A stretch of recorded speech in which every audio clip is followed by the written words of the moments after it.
पहाड़ी क्षेत्र में नदी किनारे एक छोटा सा गांव बसा हुआ था। उस गांव के लोग बहुत धार्मिक प्रवृत्ति के थे। गांव के मध्य स्थित मंदिर में सभी गांव वाले दैनिक पूजा अर्चना करते थे। उस मंदिर की देखभाल की जिम्मेदारी वहां के पुजारी पर थी, जो मंदिर परिसर में ही निवास करता था। वो सुबह से लेकर रात तक ईश्वर की अर्चना में लीन रहता था।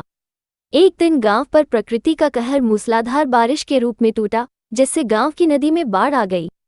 बाढ़ का पानी जब गांव में प्रवेश कर गया तो गांव के लोग घर छोड़कर सुरक्षित स्थान पर जाने की तैयारी करने लगे।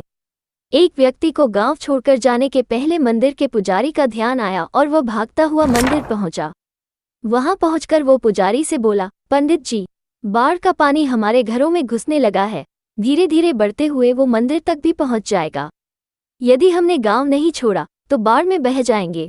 हम सभी सुरक्षित स्थान पर जा रहे हैं, आप भी हमारे साथ चलिए। लेकिन पंडित उस व्यक्ति के साथ जाने को राजी नहीं हुआ। वो बोला, मैं तुम लोगों जैसा नास्तिक नहीं हूँ। मुझे भगवान पर पूरा भरोसा है। पूरे जीवन मैंने उसकी आराधना की है। वो मुझे कुछ नहीं होने देगा। तुम लोगों को जाना है तो जाओ, मैं यहीं रहूंगा। पंडित की बात सुनकर वो व्यक्ति वापस चला गया। पंडित भगवान की प्रार्थना में लीन हो गया। कुछ ही देर में बाढ़ का पानी मंदिर तक पहुंच गया। बढ़ते बढ़ते वो पंडित के कमर तक पहुंच गया। ठीक उसी समय एक आदमी नाव लेकर वहां आया और पंडित से बोला, पंडित जी, मुझे गांव के एक आदमी ने बताया कि आप अब भी यहीं हैं। मैं आपको लेने आया हूं, चलिए नाव पर बैठिए। पंडित ने वही बात नाव वाले व्यक्ति से भी कही जो उसने पहले व्यक्ति से कही थी और जाने से इनकार कर दिया। नाव लेकर आया व्यक्ति चला गया। कुछ देर में पानी मंदिर की छत तक पहुंच गया। भगवान को मदद के लिए याद करता हुआ पंडित मंदिर के सबसे ऊंचे शिखर पर जाकर खड़ा हो गया।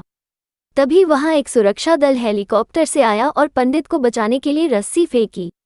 लेकिन पंडित ने वही बात दोहराते हुए रस्सी पकड़ने से इनकार कर दिया। सुरक्षा दल का हेलीकॉप्टर दूसरों को बचाने आगे चला गया। अब बाढ़ का पानी मंदिर के शिखर तक आ गया था। वहां खड़ा पंडित डूबने लगा। डूबने के पहले वो भगवान से शिकायत करते हुए बोला, भगवान, मैंने पूरा जीवन तुझे समर्पित कर दिया।